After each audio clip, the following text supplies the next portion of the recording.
Akka kootti jaalalaan madaa'uu Rabbi isin haa oolchuun jedha.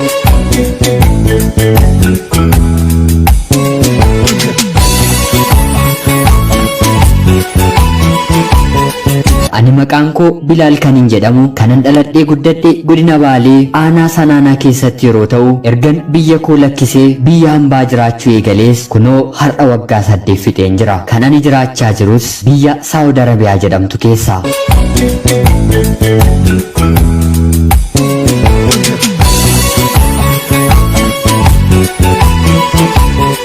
Akka dhaha lakkoofsa faranjootaatti bara 2015 carraan hiree jaalala koo karaa feesbuukiidhaan shamarra tokko waliin wal na barsiiste. Anii fi ishiis erga wal barree booda haasawaa yeroo dheeraa booddee gaaffii jaalalaan dhiyeesseefi ishiinis turtii muraasa erga harkatti gaaffii koo qabattee booda tole naan jettee wal jaallachuufis onnee walii banne. Haalli jaalala keenyaa guyyaadhaa gara guyyaatti akka abiddaa onnee keenya keessatti boba'uu waan eegaleef sagalee bilbilarraa wal dhageessisuu irra darbee maaliif qaamaan waliin arginu jenne. Ishiinis akkuma koo jaalala cimaa keessa waan galtee jirtuuf tole naan jettee qaamaanis wal agarre. Ajab guyyaa jalqaba wal argine sanaa akka itti namni walitti maramne arge jawwee nyaata quufee bakka jiruu ka'e fakkaanna. Daqiiqaawwan hedduudhaafis wal gadhiisuu dinnee imimmaan walitti coroorsaa oolle. Turtii jaalala ho'aa erga aniif ishee waliin dabarsinee booddees utuu wal dheebonnuu gara mana keenyaatti galle. Erga wal arginee boodas jaalalli keenyi daran dabale. Wal amanuu fi karoora gara fuulduraatti waliin karoorfachuus anaaf isheen ni eegalle. Turtii kanaanis utuu waliin nuffisiisiin waggaa 4 waliin dabarsine.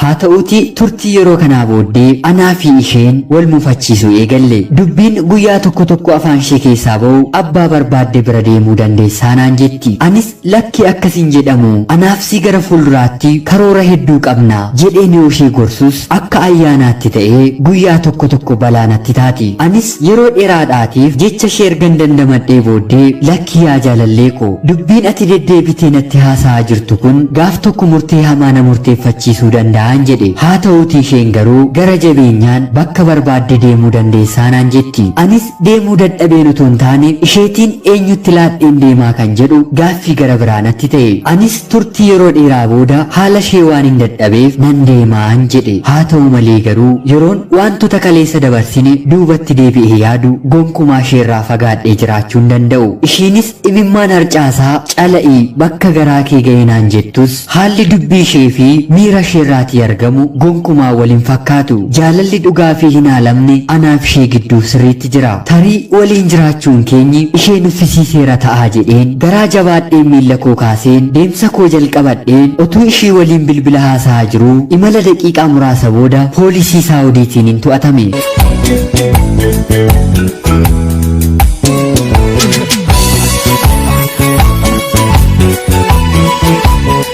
Haa ta'uutii anis imimmaan koo harcaasaa jaalallee kootiin poolisiitiin qabameen jiraan jedhe. Ishiinis anaaf obsa dhabdee yeroof wanta godhu wallaaltus anis amala poolisoota Saawudii hedduu waan hin beekuuf qarshii 1,000tti laadheen isaanis gadi na lakkisanii. Anis imala kootti fufus bakkan deemuu fi bakkan dhaabbadhu karoorseen hin qabu. Haa ta'u malee garuu tarii jireenyi ishee yoo irraan fagaadhe bareeduu fi danda'a jedheen irraa fagaadheen imala kootti fufe. Anis sa'aatii muraasa booda jaalallee kootti bilbiluun Rabbi ija nagaan wal nu haa agarsiisu ani gara Makkaatti imaleen jiraan jedhe. Ishiinis guyyaa Rabbi wal nu agarsiise ijaan wal agarra Rabbi bakka jirtutti fayyaa si haa godhu jettee bilbila ishee cufatte. Imimmaan harcaasuun ishee garaa koo baay'ee roorrise. Yaa jarana osoo wal jaallatanii wal jibbuun jiraa laata narraa deemii naan jetti. Deemsa koof immoo imimmaan lolaasti. Safuu yaa jaalala bara kana amalli isaa namaaf hin qabamu. Anis Makkaa ergan seenee booddee haalli yeroodhaan naaf mijachuu waan hin dandeenyeef turtii ji'a 3 booddee bilbila ishee irratti bilbileen kunoo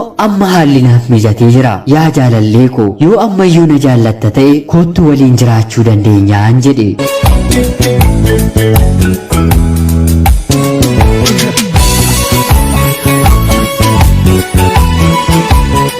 Isheenis natti deebistee yaa jaalallee koo dura anaan kanaan booddee na dhiisi nama biraa waliin wal jaalladheen jira anaan jette. Maaf akkana jettaa yaa jaalallee koo ani baay'een si jaalladha keessa keefis madaaweera jedheen yerootti madhu. Isheenis deebistee yaa jaalallee koo dura kanaan booddee maqaan koo xuraa'eera namnis waa'ee koo sitti muusaan oolu ani waan hin baay'ee si jaalladhuuf si dhoksuu fi si goyyomsuus hin fedhu rabbi siifis kan kaa'e waan qabuuf anaan na lakkisii naan jette. Anis kana gidduutti jaalala keenya gidduu namni biraa akka seenin hubadhe. Yaa jarana turtii ji'a 3 gidduutti jireenyi waggaa 4 olii ni haalama laata? Kobbeedhaan barreessanii laaphisiidhaan balleessuun gonkumaa ni yaadama. Anis kana duratti waa'ee ishee wanta hedduu dhaga'us tarii isan anirraa fagaadheef abdii jireenyaa murteeffadhe hedheen dhiifama godheefiin gara isheetti deebi'e. Haa ta'u malee garuu jaalalleen koo otuu anaan hin ifaajjisiin icciitii ishee hundumaa diigdee natti himte. Ishiif wanti kun hunduu danda'ame nama biraa jaallachuu dandeessus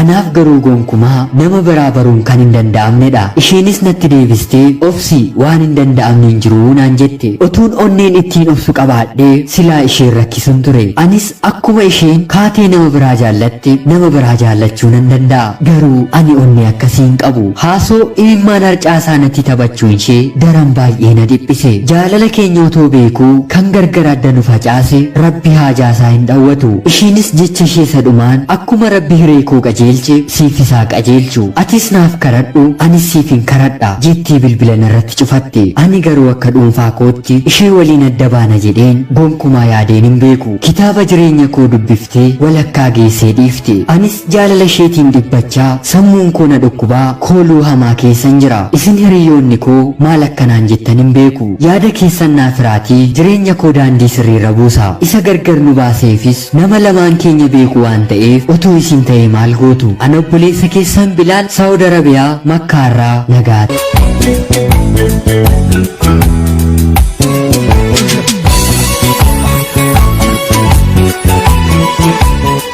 Ashama akkam jirtu kabajamtoota hordoftoota qophii Oromiyaa 24 nagaaf jaalallii tokkummaan bakka jirtan hundumaatti hunduma keessaniif yaa ta'echaa guyyaa har'aas xalayaa obboleessi keenya Bilaal Saawud Arabiyaa Makkaarraa nuuf ergisiniif dubbiseen hin ka'a. Akkasiin irraa barattanii fi itti bohaartan homaa shakkii tokkollee hin qabu. Obboleessi keenya Bilaal Saawud Arabiyaa Makkaarraa xalayaa kana nuuf erguu keef guddaa galatoomiseen jechaa kabajamtoota hordoftoonni qophii Oromiyaa 24 illee haaluma obboleessi keenya armaan duratti xalayaa isaa keessatti gaaffii nu gaafateen yaada jireenya isaa utubuu fi gara fuulduraatti sirreessuu danda'u akkanumallee otoo isin ta'e nama jireenya isaa diige sana maal gochuu akka dandeessan yaada keessan naaf qoodaa jedhee jira. Isinillee xiyyeeffannoo guddaatti laattanii fi yaada keessan akka qooddan asumaan kabajaan isin gaafadha. Anis akka dhuunfaa kootti obboleessa keenya kanaaf yaada mataa kiyyaa yeroon qooduu fi akkuma armaan duratti obboloota keenya hedduuf yaada qoodaa jirru wanti yaadota hundumaa wal fakkeessu hiikti jaalalaa inni sirrii fi amanamaa ta'ee jireenyaaf gara fuulduraatti abdachiisu maal jechuu akka ta'e jalqaba irratti sitti himuun barbaada. Jaalala keessatti bu'aa ba'iin hedduun akka jiraatan homaa gaaffii tokkollee hin qabu. Obsii fi jaalallee isheef qabdu akkuma jirutti ta'ee haa ta'uutii garuu hiriyaan kee sun yeroo ta'eetii booddee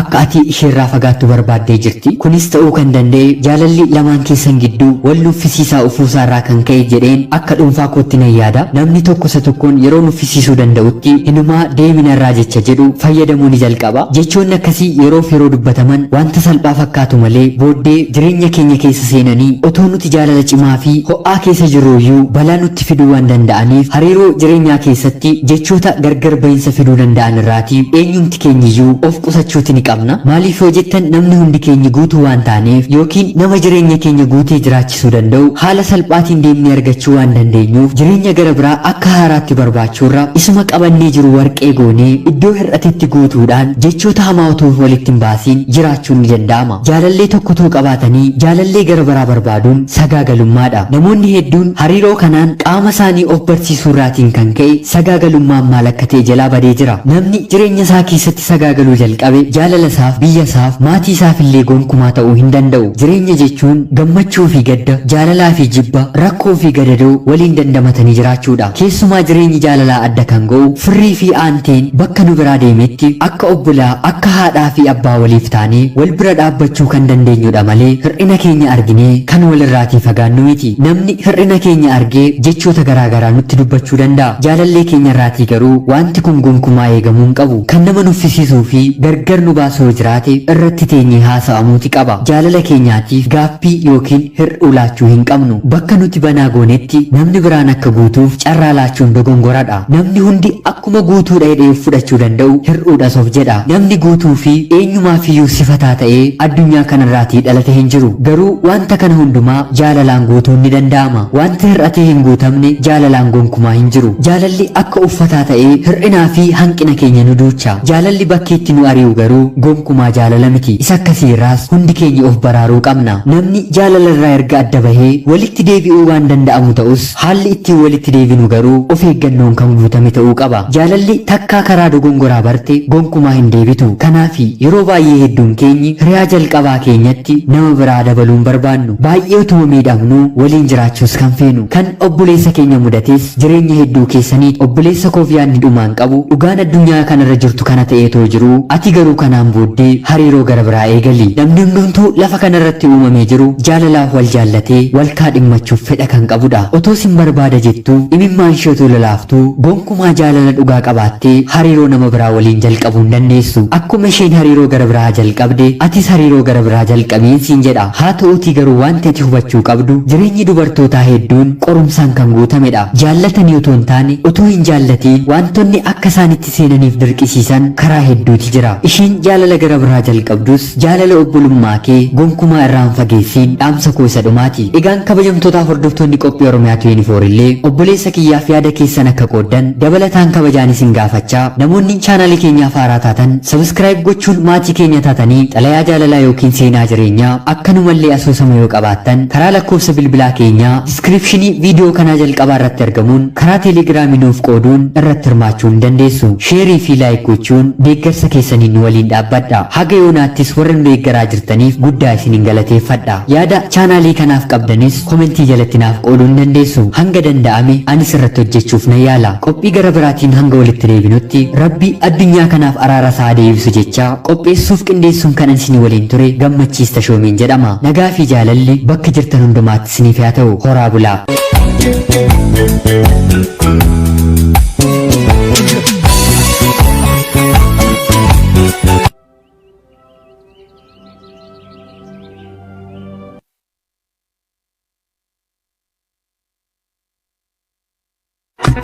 Warri kun warra yaabee tufaadha. Akka kootti jaalalaan madaa'uu Rabbi isin haa oolchuun jedha.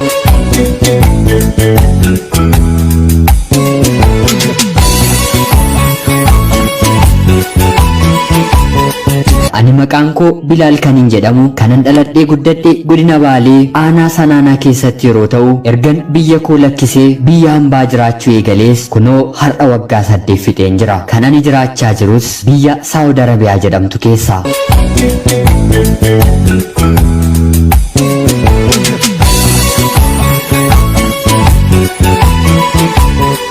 Akka dhaha lakkoofsa faranjootaatti bara 2015 carraan hiree jaalala koo karaa feesbuukiidhaan shamarra tokko waliin wal na barsiiste. Anii fi ishiis erga wal barree booda haasawaa yeroo dheeraa booddee gaaffii jaalalaan dhiyeesseefi isheenis turtii muraasa erga harkatti gaaffii koo qabattee booda tole naan jettee wal jaallachuufis onnee walii banne. Haalli jaalala keenyaa guyyaadhaa gara guyyaatti akka abiddaa onnee keenya keessatti boba'uu waan eegaleef sagalee bilbilarraa wal dhageessisuu irra darbee maaliif qaamaan waliin arginu jenne. Isheenis akkuma koo jaalala cimaa keessa waan galtee jirtuuf tole naan jettee qaamaanis wal agarre. Ajab guyyaa jalqaba wal argine sanaa akka itti namni walitti maramne arge jawwee nyaata quufee bakka jiruu ka'e fakkaanna. Daqiiqaawwan hedduudhaafis wal gadhiisuu dinnee imimmaa walitti coroorsaa oolle. Turtii jaalala ho'aa erga aniif ishee waliin dabarsinee booddees utuu wal dheebonnuu gara mana keenyaatti galle. Erga wal arginee boodas jaalalli keenyi daran dabale. Wal amanuu fi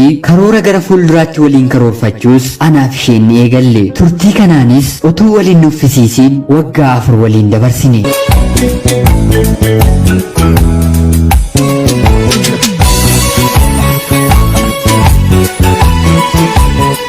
Haa ta'uuti turtii yeroo kanaa booddee anaa fi isheen wal mufachiisuu eegalle. Dubbiin guyyaa tokko tokko afaan ishee keessaa ba'u abbaa barbaadde bira deemuu dandeessaa naan jetti. Anis lakki akkasiin jedhamu anaaf si gara fuulduraatti karoora hedduu qabna jedheen yoo ishee gorsus akka ayyaanaatti ta'ee guyyaa tokko tokko balaa natti taati. Anis yeroo dheeraadhaatiif jecha ishee ergan dandamadhee booddee lakki yaa jaalallee ko dubbiin ati deddeebitee natti haasa'aa jirtu kun gaaf tokko murtee hamaa na murteeffachiisuu danda'an jedhe. Haa ta'uutii isheen garuu gara jabeenyaan bakka barbaadde deemuu dandeessaa naan jetti. Anis deemuu dadhabeen utuu hin taane isheetiin eenyutti laadheen deemaa kan jedhu gaaffii gara biraa natti ta'e. Anis turtii yeroo dheeraa booda haala ishee waan hin dadhabeef nan deemaan jedhe. Haa ta'u malee garuu yeroon wantoota kaleessa dabarsine duubatti deebi'ee yaadu gonkumaa isheerraa fagaadhee jiraachuu hin danda'u. Isheenis imimmaan harcaasaa cala'ii bakka garaa kee ga'e naan jettus haalli dubbii ishee fi miira isheerraatii argamu gonkumaa